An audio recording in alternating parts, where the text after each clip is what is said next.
Hello everyone. Today I'm going to discuss over the subject business economics and topic is scope of business economics. In earlier lecture we have discussed nature of business economics. Now we are discussing over topic scope of business economics, right?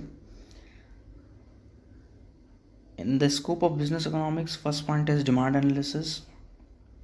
We can say that demand analysis explains the consumer behavior. Demand analysis basically consumer behavior को explain करता है कि consumer कैसे react करता है, right, और consumer कैसे behaviour दिखाता है, right. If a company wants its product to be successful, a company will decide about product schedule of the product only after measurement of products demand in the market. Basically कोई भी company जब भी किसी product का या उत्पाद का उत्पादन करना शुरू करती है तो उससे पहले वो उसकी मार्केट की डिमांड को जान लेती है कि क्या उस उत्पाद की या उस प्रोडक्ट की मार्केट में डिमांड है या नहीं है, right. We can say that business economics cover such fields like demand determination and demand forecasting etcetera, right.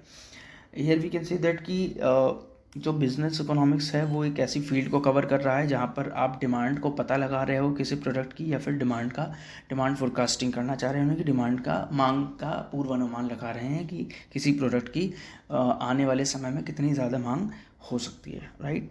Next point is cost and production analysis.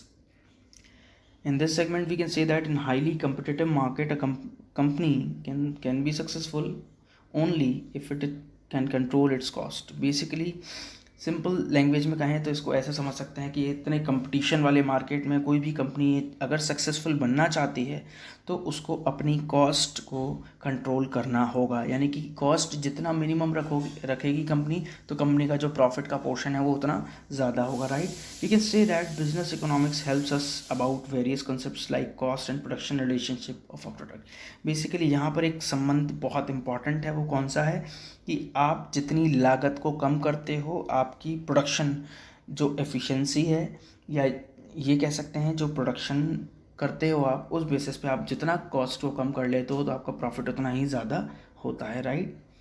Next point is pricing policy. we can say that appropriate price is very important for any company to be successful, especially in a price sensitive market just like India. जैसे India का market जो है वो बहुत ज़्यादा price sensitive है, और इसमें सिंपल सी ये भी कह सकते हैं कि कोई भी कंपनी ऐसी प्राइस की पॉलिसी को सेलेक्ट करना चाहिए उसको जिससे वो मार्केट में सक्सेसफुल रहें और बनी रहें मार्केट में, राइट. ये बहुत इंपॉर्टेंट पॉइंट है. और we can say that business economics covers various pricing policies, pricing objectives which generally companies have, or various pricing methods to decide about price of the product.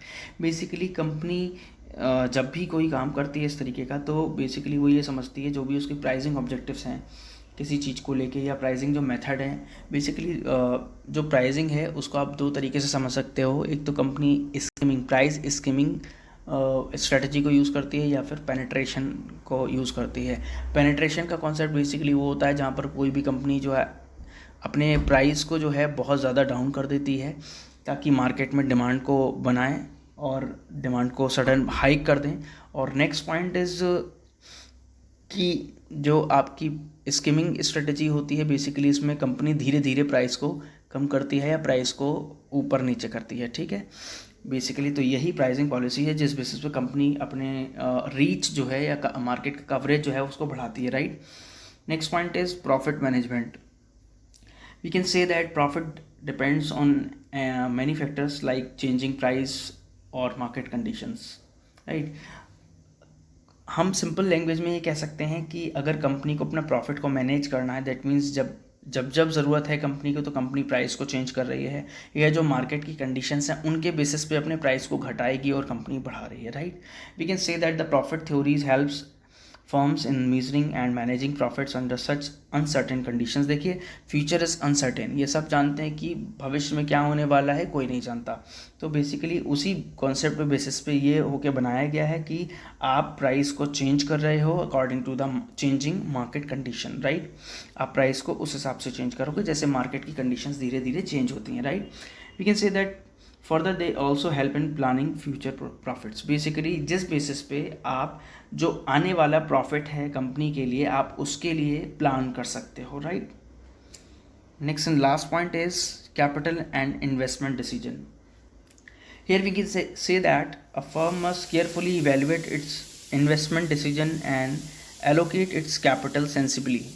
Basically ये कह सकते हैं जब भी कोई फर्म होती है वो सारी चीज़ों को इवेल्युएट करती है और ये देखती है कि उसको इन्वेस्टमेंट कौन कौन से क्षेत्र में करना है, या फिर अपनी कैपिटल को कौन सी, यानी कि जो पूंजी है उसको कहाँ कहाँ क्षेत्र में लगाना है, राइट।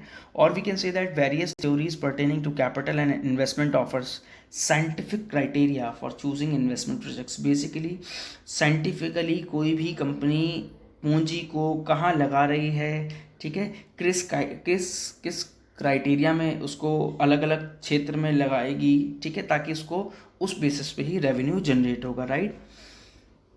नेक्स्ट पॉइंट है इसमें business economics assess the decision making process when the firm needs to decide between competing uses of funds. Basically जो इस पॉइंट का मतलब है कैपिटल एंड इन्वेस्टमेंट डिसीजन का, इसमें सिंपल सा एक कॉन्सेप्ट लिया गया है कि क्या, जहाँ पर डिसीजन मेकिंग कोई कंपनी कर रही है तो वहाँ पर फर्म की जो ज़रूरत है वो क्या है कि किसी फंड को कैसे यूज़ करना है, ठीक है, उसको कैसे एलोकेट करना है, ठीक है, और इस कम्पिटिटिव एज में इस तरीके से काम करना है ताकि जो आपका इन्वेस्टमेंट हो वो प्रोडक्टिव इन्वेस्टमेंट हो।